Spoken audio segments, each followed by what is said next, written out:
He was just a hungry kid, sitting on a cracked sidewalk, holding a single sandwich, his last meal. People passed by like he didn't exist. But when a stranger stopped and asked for food, the boy didn't hesitate. He broke the sandwich in half and shared it. What happened next changed his family's life forever.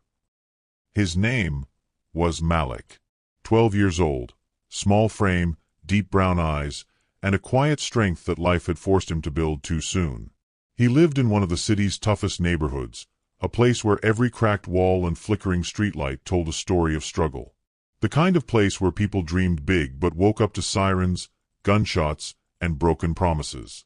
Malik's world was small. 2 blocks, a tiny apartment, and a family that held on to hope like it was the last thing they owned. His mother, a woman of endless faith and tired hands, worked 2 jobs, cleaning offices by day and stocking shelves at night. She never complained, though her eyes carried the kind of exhaustion that no rest could cure. His little sister, Nia, was only 8, sweet, shy, and far too familiar with hunger. Some nights, Malik would watch her fall asleep clutching her stomach, whispering prayers for food in her dreams. He would tuck her in, smile, and whisper back, "Don't worry, little one. Big brother's got you." Even when he didn't know how. Every morning, Malik woke up to the same cracked ceiling and made the same promise to himself. "One day, I'll make things better for us." But one day always felt so far away. That afternoon, the air was thick and dry, the kind that made your throat ache. Malik's stomach rumbled. He hadn't eaten since yesterday. He'd been collecting empty cans since dawn, walking up and down the block with a plastic bag, hoping to trade enough for a meal. By noon, his palms were dirty, his shoes torn, and his bag barely half full. Still, he kept going. He'd learned that hope doesn't come easy. You have to dig for it, sometimes in trash cans, sometimes in people. Finally, after hours of walking, he stepped into the old corner store at the edge of his neighborhood, a place that smelled of dust, soda syrup, and cheap cigarettes. The owner, an old man named Mr. Patel, barely looked up. Malik counted his coins on the counter, quarters, dimes, and a few pennies. $2.75. "Just a sandwich, please," Malik said quietly. Mr. Patel nodded and slid over a small turkey and cheese sandwich wrapped in thin plastic. It wasn't much, but to Malik, it was everything. His hands trembled as he took it, not from weakness, but from gratitude. He'd earned this meal, every bite of it. He stepped outside, sat down on the curb, and unwrapped the sandwich carefully, like it was treasure. The city moved around him, cars honking, kids laughing, people rushing past. But Malik wasn't part of that world. He was just a hungry boy with one meal, trying to stretch it into something that felt like hope. He was about to take his first bite when he saw him. A man sitting a few feet away, older, maybe in his late 40s, though life had aged him faster. His clothes were tattered, his beard unkempt, and his eyes empty. Not angry, not sad, just empty, like he'd given up a long time ago. He sat there silently, watching the ground, knees pulled close to his chest. People passed him like he didn't exist. Some even crossed the street to avoid him. Malik watched for a moment, then looked down at his sandwich. He only had one, and it had taken him all day to earn. He could have ignored the man. No one would have blamed him. He could have eaten quietly and gone home. But that wasn't who Malik was. He remembered something his mother once said when they had no food in the fridge. "Even when we got nothing, son, we still got love to give. And love always finds its way back." Malik hesitated, just for a second, then stood up. He walked toward the man slowly, clutching the sandwich like it weighed 100 pounds. "Hey, sir," he said softly. The man looked up, startled. "You hungry?" Malik asked. The man blinked, unsure if he'd heard right. His lips cracked as he spoke. "Son, I don't want to take your food." Malik shook his head. "It's okay. I got enough." He didn't. But he said it anyway. Then, without a word, he tore the sandwich neatly in half and held one piece out. The man stared at it, and then at the boy.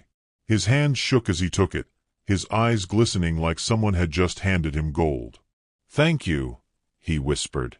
His voice cracked, rough and broken from days, maybe weeks, without kindness. Malik smiled, sat down next to him, and took a bite of his half. For a few moments, they ate in silence, two souls from different worlds, sitting side by side on a forgotten sidewalk, sharing what little they had. The man chewed slowly, savoring every bite. Then, with tears in his eyes, he said, "You remind me of my son." Malik looked up. "You have a son?"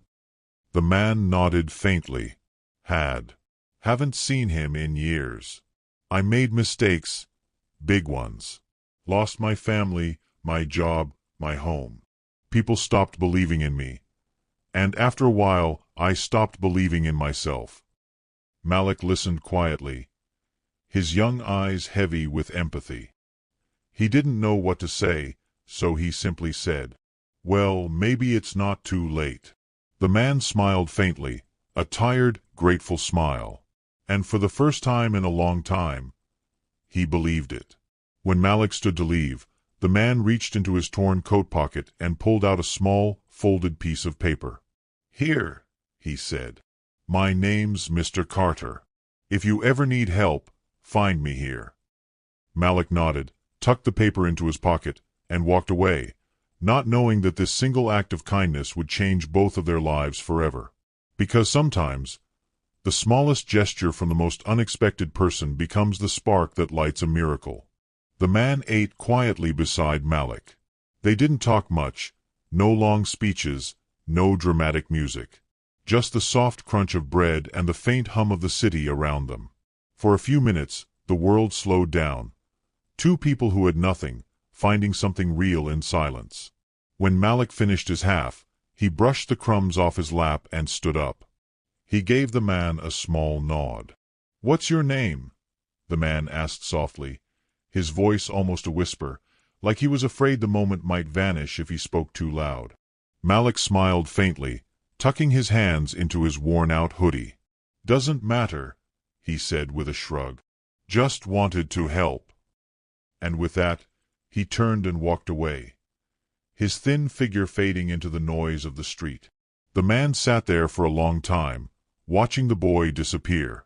He looked down at the half sandwich left in his hand, the first meal someone had shared with him in years. And as he chewed the last bite, something inside him changed. He had money once, power, status. But somewhere along the way, he had lost everything that made him human. That small boy, that nameless, selfless child, had given him something more valuable than food. He'd given him hope. The next morning, the neighborhood woke to the same old rhythm. Distant sirens, car horns, and the tired hum of people surviving another day. Malik was helping his mother fold laundry when he heard the rumble of a car outside. A black SUV, sleek, polished, shining under the weak morning sun, pulled up in front of their cracked, faded apartment building. The engine turned off. The street went silent. No one in that neighborhood drove cars like that. Not here. Not ever. From behind the curtain, Malik's mom, Mrs. Johnson, frowned. "Must be lost," she said, shaking her head. "Nobody we know drives something that fancy." But then, the car door opened. Out stepped a man in a dark suit, tall, clean-shaven, confident. His shoes gleamed, his watch caught the light, and his stride carried the kind of power that made people look twice. For a second, Malik didn't recognize him. Then his eyes widened. It was him. The same man from yesterday, the one who had sat on the curb with tattered clothes and tired eyes, now looked like he had stepped out of a business magazine. His hair was neat, his face clean, and instead of a plastic bag, he carried a leather briefcase. Behind him, two men followed, both dressed in sharp black suits, carrying documents and folders. Mrs. Johnson's voice trembled. "Malik, do you know this man?" Malik's heart pounded. He stepped outside slowly, his mind spinning. The man smiled when he saw him. Not the kind of smile that rich people give out of pity, but a genuine one, full of gratitude. "Morning, Malik," he said, his voice calm and warm. Malik blinked. You remember me?" The man chuckled softly. "How could I forget the boy who gave me half his food when I had nothing?" Neighbors began peeking out their windows, whispering. Kids on bikes stopped mid-ride. Nobody could understand what was happening. The man took a step closer. "I owe you something," he said. "Actually, I owe you everything." Mrs. Johnson stepped out cautiously, wiping her hands on her apron. "Sir, I think there's a mistake. We don't." But he raised his hand gently. "No mistake, ma'am." He paused, his eyes softening. "My name is Charles Carter. I used to own one of the largest real estate firms in the city. But a few years ago, I lost it all. Bad deals, bad people, bad choices. I walked away from everything. For months, I was living on the streets, invisible, until your son saw me." Malik's mom froze. "My son?"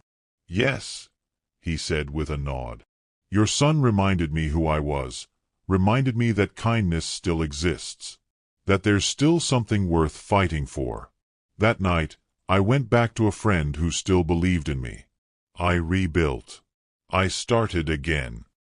He gestured to the SUV. "And I promised myself, if I ever stood on my feet again, I'd come back for the boy who gave me the strength to try." Malik didn't know what to say. His throat tightened, his eyes stung. Charles looked down at him, his voice breaking slightly. "You gave me half your meal, son. You shared when you had nothing. Now, it's my turn." He nodded to the men behind him. They stepped forward and opened one of the briefcases. Inside was a thick envelope, filled with papers, official-looking documents, and what looked like keys. Mrs. Johnson gasped. "What is this?" Charles smiled. "It's a new home, fully paid, in a safer neighborhood, and a scholarship fund for both Malik and Nia. You won't have to worry about bills, food, or rent again." The street went silent. Malik's mother covered her mouth, tears falling freely. Why would you do this for us?" she whispered. Charles looked at Malik, then at her. "Because your son didn't see a broken man. He saw a person. He didn't judge, didn't ask, didn't expect anything back. And that kind of kindness deserves to be rewarded." Malik stared at the shiny house keys in his mother's trembling hands. It didn't feel real, the SUV, the papers, the man who had once sat beside him with nothing. Charles bent down to Malik's level, placing a hand on his shoulder. "You reminded me that real wealth isn't measured in money," he said softly. "It's measured in heart." Malik's lips quivered. "But I didn't do it for anything." "I know," Charles said, smiling. "That's what makes it powerful." The moment hung in the air. Heavy, beautiful, unbelievable. Cameras clicked from across the street. People whispered about the boy who gave away half a sandwich. But Malik didn't hear them. He was too busy hugging his mother, both of them crying in the doorway of a new beginning. And as Charles walked back to his SUV, he turned once more and said, "You changed my life, Malik. Now go change the world." The black SUV drove away, leaving behind the echo of something the world doesn't see enough of, pure kindness repaid in full. The man smiled, not the kind of smile that hides secrets, but the kind that carries truth. "Malik," he said quietly, his voice calm but deep with emotion, "yesterday, you gave me something I haven't seen in a very long time, compassion." Malik blinked, still confused. "Compassion?" The man nodded. "Yes. You gave half your food to a stranger who looked like he had nothing to offer in return. You didn't do it for attention, or reward, or even thanks. You did it because your heart told you it was right. That is rare. Mrs. Johnson stood frozen on the porch, her hands still clutching the envelope she hadn't opened yet. The air felt heavy, like the entire world had paused to listen. The man stepped forward slowly, eyes never leaving Malik's. "I wanted to see if kindness still existed," he continued. "If people still cared when there was nothing in it for them. And you showed me it does." Malik's eyebrows furrowed. "Wait, what do you mean?" The man smiled faintly. "My name isn't just Charles Carter. That's the name I used when I disappeared for a while. But that's not who I really am." He reached into his jacket pocket and pulled out a small card, black, with gold letters gleaming under the sunlight. On it, in bold print, was a name. Charles H. Carter, founder and CEO, the Carter Foundation. The words hit like thunder. Mrs. Johnson's jaw dropped. Neighbors gasped from their porches. Someone even whispered, "The Carter Foundation? The billionaire guy." Malik blinked, struggling to process. "You're a billionaire?" Charles nodded. "I was born into wealth. But a few years ago, I realized money had blinded me. I'd forgotten what struggle looked like, what hunger felt like, what real humanity was. So I went undercover, dressed down, lived in shelters, walked the streets. I wanted to see how people treated someone who had nothing." He looked down at Malik with soft, proud eyes. "And out of everyone I met, Malik, you were the only one who didn't look away." Malik didn't move. He just stood there, wide-eyed, as if the world had flipped upside down. Charles continued, "I watched hundreds of people pass me by. Some threw coins, some ignored me completely. But then came this 12-year-old boy, with torn shoes, a hungry stomach, and a sandwich he could barely afford, and he shared it without hesitation.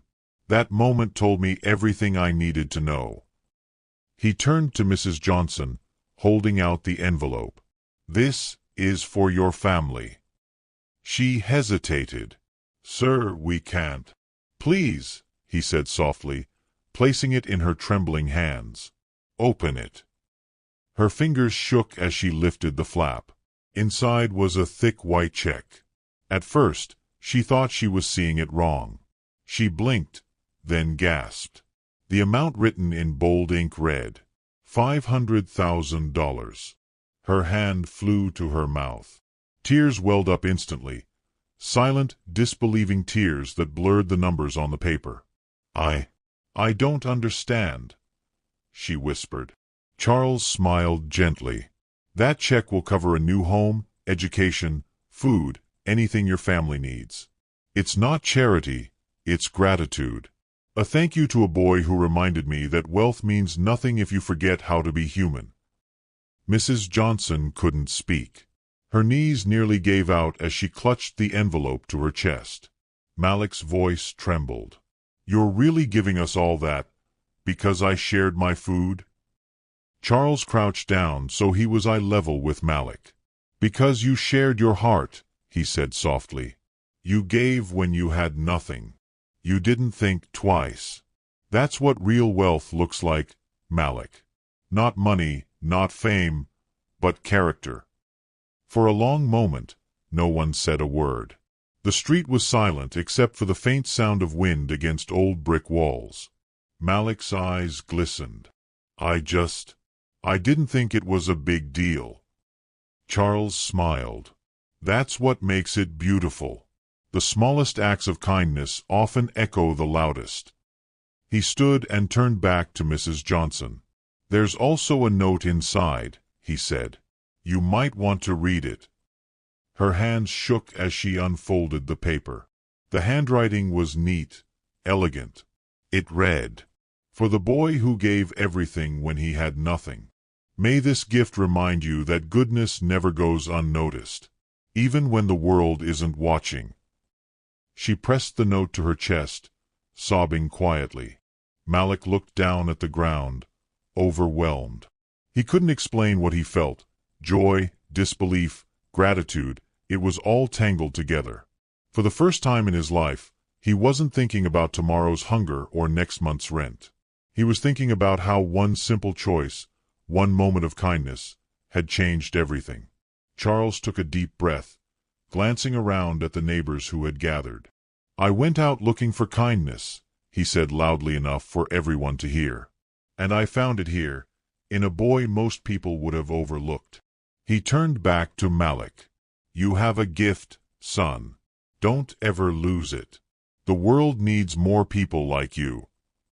Then, with a small nod, he stepped back toward his car. But before getting in, he looked over his shoulder one last time.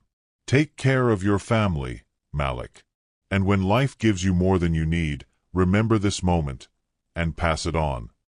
The SUV doors closed softly, and the car drove off, leaving behind stunned silence and a wave of tears. Mrs. Johnson hugged her son tightly. "I'm so proud of you," she whispered. "You gave when we had nothing, and now look what came back." Malik hugged her back, eyes still glistening. Maybe his mom had been right all along. Love does find its way back. As the black SUV disappeared around the corner, Malik looked up at the sky and smiled. That sandwich, that simple small act of kindness, had rewritten the story of his family's life.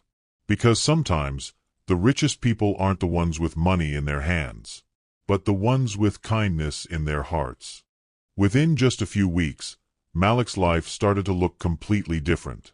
Gone were the cracked walls of the tiny apartment where rain leaked through the ceiling. Gone were the nights his mom sat by the kitchen table, staring at overdue bills with tired eyes. Now, their new home had sunlight, real sunlight, pouring through big windows. His little sister finally had her own room, painted in bright colors, with shelves full of storybooks instead of empty cupboards. For the first time in years, they had peace. But even though everything around them had changed, Malik hadn't. He still woke up early, helped his mom make breakfast, and shared his lunch at school when someone forgot theirs. Because he remembered. He remembered what it felt like to be hungry, and to give anyway. One afternoon, as he sat on the front steps of his new home, a black car slowly pulled up again. The same one from before. His heart skipped, and out stepped the billionaire. But this time, there was no mystery, no disguise. Just a warm smile. "Malik," he said, walking up the path. "Do you know why I came back?" Malik shook his head. The man smiled gently. "Because I wanted to see if the gift changed you, or revealed you." Malik frowned, not understanding. The man continued, "Some people, when life gives them more, they start holding tighter. But you still give. That tells me something rare. Your heart wasn't shaped by wealth. It was shaped by love." Those words stayed with Malik forever.